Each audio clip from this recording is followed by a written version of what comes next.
या बलराम दादानी दुर्योधनाला देण्याचं ठरवलं. युद्ध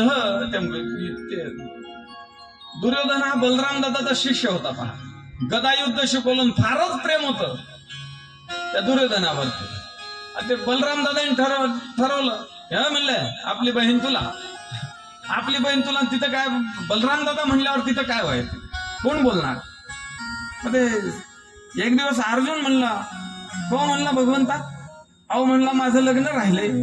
आणि ते सुभद्रा म्हणला मला देणार होते तुम्ही, काय झालं त्याचं, लई दिवसाचं वचन दिलं होतं म्हणलं तुम्ही मला. भगवंत म्हणला दिली तुला. आता हे अर्जुनाने ऐकलं होतं पहिलं बलराम दादाचं वचन. हो अहो का मुंजा ठेवता का मला. आमच्या गाडीत कायम मुंजेच असतात बरं. आज आम्ही 4 मुंजे गेलो होतो तिकडं नाशिकच्या जवळ पिंपळगाव बसवंतला. सर्व मुंजे असतात. आता ते मुंजेचीच गाडी येते, आता काय करा. ते अर्जुनाने सांगितलं, अहो म्हणला माझा काय मेळ लावता की नाही तुम्ही. भगवंत म्हणला लागला तू, फक्त मी सांगतो तसं कर, मी सांगतो तसं जर वागशील, तुला दिली समजा माझी बहीण, काय करायचं काही नाही म्हणले. भगवी वस्त्र घे, 5 मीटर कापड घे आणि खालीवर गुंडाळून घे. तो म्हणला अहो लग्न करायचंय का संन्यास घ्यायचं सांगितला. नाही म्हणले, अरे मी सांगतो तसं कर. काही नाही म्हणला, मी सांगतो तशा पद्धतीने करायचं.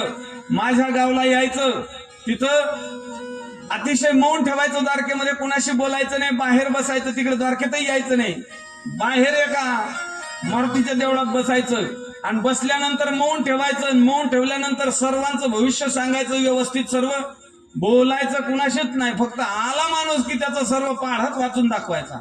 शिवरचा एक म्हातारा गेला, अर्जुनानं पाढा वाचायला सुरुवात केला. को म्हणले, दुसऱ्याचा बांध कोरला होता तुम्ही, त्याची भानगड तुमची अजून मिटली का नाही. तुमचं नाव रामभाऊ आहे, तुम्हाला 2 भाऊ आहेत आणि 2 पत्न्या करण्याचा तुमचा विचार होता, पण पहिलीनच ठोकल्यामुळे तुमची तो विचार त्याग केला. म्हाताऱ्याला वाटलं बापा काय म्हणला, भविष्य सांगतो अर्जुन. अरे बापरे, काय साधू आला. एक म्हातारी गेली शिवरची, तिलाही सांगितलं का ग म्हणले, सुनेनं तर लय हाणलं तुला, सऱ्या गावात मोठेपणा मी रोती, हा लय सुनेनं हाणलं तुला. ती म्हणली का ग बाई म्हणले, हा अर्ध्या तर म्हणला सरा पाढाच वाचून दाखवतो की काय, सांगू का म्हणलं एक एक एक एक गुण तुझे. अशा प्रकारे सर्व लोक त्या द्वारकेचे जायला लागलेत. अर्जुन व्यवस्थित सांगायला लागला, हे सर्व गर्दी झाली महाराज. एक दिवस बलराम दादाच्या कानावर ही बातमी गेली, लय मोठा साधू आला. बलराम दादाच्या कानावर ही बातमी गेली, लय मोठा साधू आला. म्हणजे बलराम दादा दर्शनाला. आता बलराम दादा येणार म्हणून ह्या अर्जुनाचं पार 7 गेले आणि 5च राहिले महाराज. बर का, आक त्याचा अंगाचं पाणी व्हायला लागलं. म्हणला हा बलराम बुवा जर यांनी जर मला ओळखलं ना, माझी खैरत नाही म्हणला. एक तर संन्यासाचे कपडे घातलेले आहेत, ते लुंगी घातल्यामुळे जास्त जोरात पडता येत नाही, ते मोठं अवघड काम. आणि नाही ते लोक बोलतात ते ऐकावं लागतं. ते बलराम दादा गेले, यांनी मौन ठेवलं, काहीच बोलले नाही. आणि भगवान सुद्धा गेले सोबत. ते बलराम दादा बोलायला लागले, दंडवत संन्यासी महाराज, दंडवत तुमच्या चरणाशी. अर्जुन काहीच बोलत नाही. काय मौन आहे का तुमचं, काही त्रास आहे का तुम्हाला, काही खाण्यापिण्याची व्यवस्था करू का, राहण्याची व्यवस्था करू का, आमच्या गावच्या लोकांकडून काही गैरसोय झाली का. बलराम दादा विचारतात. भगवंतांना ओळखलं की अर्जुन घाबरलेलं आहे, फार घाम सुटला अर्जुनाला. भगवंतांना लगेच सांगितलं, हे पहा म्हणले, अहो साधूचं मौन असते आणि हा जो वेळ आहे हा साधूच्या मौनाचा वेळ आहे. साधूचं मौन मला कळतंय, त्याच्या मनातलं मला कळतंय म्हणे. आता ह्यानेच त्याला सर्व शिकवलेलं. काय बलराम दादा म्हणले, काय म्हणतात ते म्हणतात तुमच्या घरी एक दिवस जेवणाला येतो, पण मला कुमारिकेच्या हातून भोजन लागल. मग काय हरकत आहे म्हणले, आपली सुभद्रा करल की, किती चतुर आहे म्हणले. अर्जुन म्हणला जमलं काय आता हे. ठरल्याप्रमाणे होत आहे. एक दिवस अर्जुन गेला घरी, भोजन सुरू झालं आणि त्या सुभद्रेने ओळखलं की हा अर्जाच आहे म्हणून. हा तेवढं ते स्त्रियांना 6 पटीनं बुद्धी जास्त असते म्हणे या गोष्टीमध्ये. कोणाकडे कोणत्या नजरेने कोण पाहते त्यांना लय लवकर कळते. हे काय त्यांना भगवंतांनी कृपा केलेली आहे त्यांच्यावरती. आणि त्याच्यामुळे ते सुभद्रेने बघितलं की हे अर्जाच आहे म्हणला. आणि ते सर्व झालं. भगवंतांनी सांगितलं की ह्या वेळेत अशा पद्धतीने हे दरवाजे वगैरे दाखवून दिले सर्व द्वारके, इकडून पडून जा.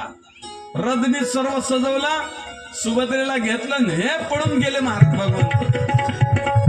गोपाल कृष्ण भगवान की जय. इकडे सर्व द्वारकेत बातमी पसरली की सुभद्रेला पळून नेलं नाही, सुभद्रेला पळून नेलं. हे बलराम दादांना सेना पाठवलेली आहे, स्वतः बलराम दादा जात आहे. पण काय अर्जुन कुठे सापडतो काय ऐक. अशा प्रकारे काही दिवस झाल्यानंतर परत सुभद्रेला अर्जुनाला घेऊन द्वारकेमध्ये या म्हणून भगवंत सांगतात. अर्जुन म्हणतो, अरे म्हणतो ते सुदाम आपले बलराम दादा काय मला जिवंत ठेवतील का?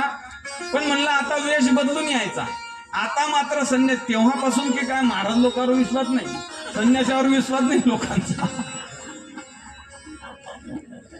अवघड झालेलं बरं का. ते भागवतामध्ये फारच सुंदर वर्णन आहे बरं का, ते आता पूर्णतः मला सांगता येणार नाही.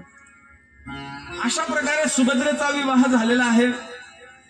पुढे एक दिवस भगवंत असंच राज्य करत असताना हे सुदामजी फार दारिद्र्यानं पिळालेले, फार दारिद्र्य.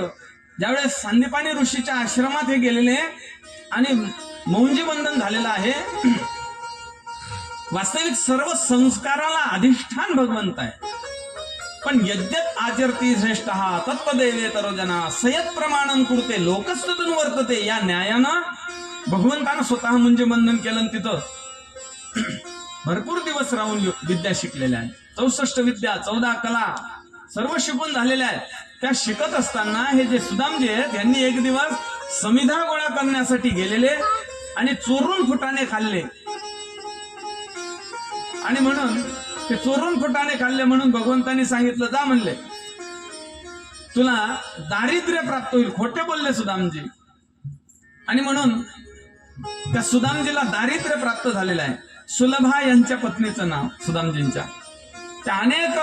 ते सुलभा अनेक प्रकारांनी सांगते, हो म्हणले तुमचा मित्र म्हणले फार मोठा द्वारकेचा राजा आहे, काहीतरी मागा म्हणले. ऐक धनकन घरोघरी पोट भरे भिकेवरी जतनती करी कोण गुरे वासरे. तुकोबरा बोलतात खायला काही नाही आहे पण प्रसन्नता अशी आहे, चेहऱ्यावर प्रसन्न सुदामजी राहतात, अयाचित वृत्तीनं राहतात, मिळेल त्यात समाधान. अशा प्रकारे सुदामजीचं चाललेलं आहे.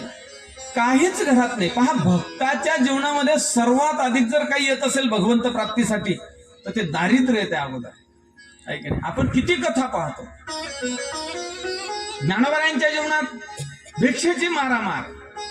ऐक नाही, त्या विदुराच्या जीवनामध्ये खाण्याची मारामार. हे सर्व काय आहे तर भगवंताकडे जात असताना भगवंत एक एक एक एक त्याच्याकडून माया त्याच्याकडून सोडून घेत राहतो. हळूहळू हळूहळू त्याचं मन प्रत्येक गोष्टीतून परिपक्व दशेला कसं प्राप्त होईल. अनेक संकटांनी तवून तापून निघालं, भाजून निघाला की मग तो अनेक प्रबळ होत राहतो.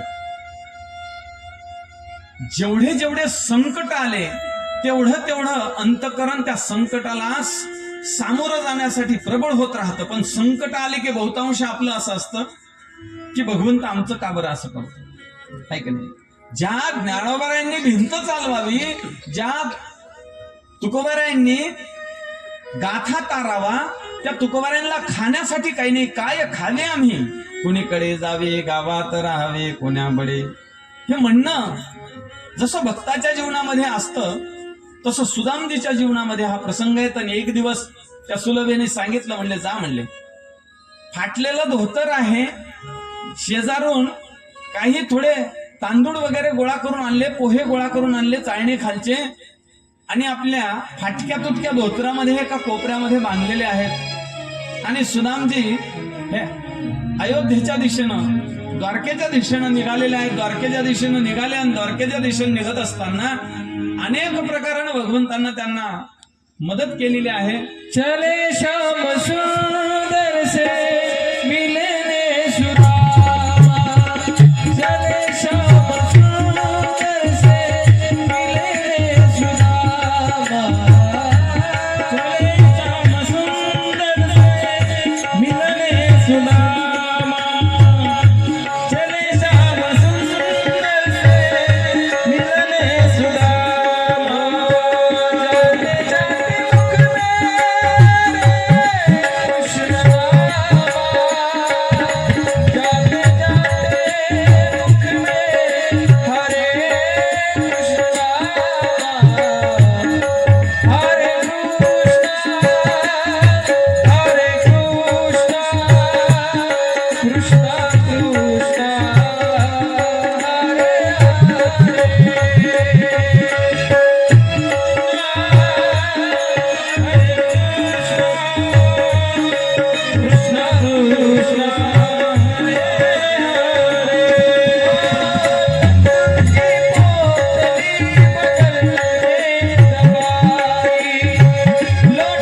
हरे कृष्ण कृष्ण कृष्ण हरे हरे.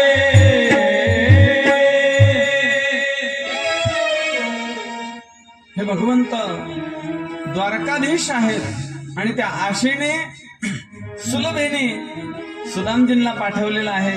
भगवंत दारात आलेले आहेत. भगवंत आपले सुदामजी दारात आलेले आहेत. भगवंताच्या द्वारपाळांनी अडवलेले आहेत.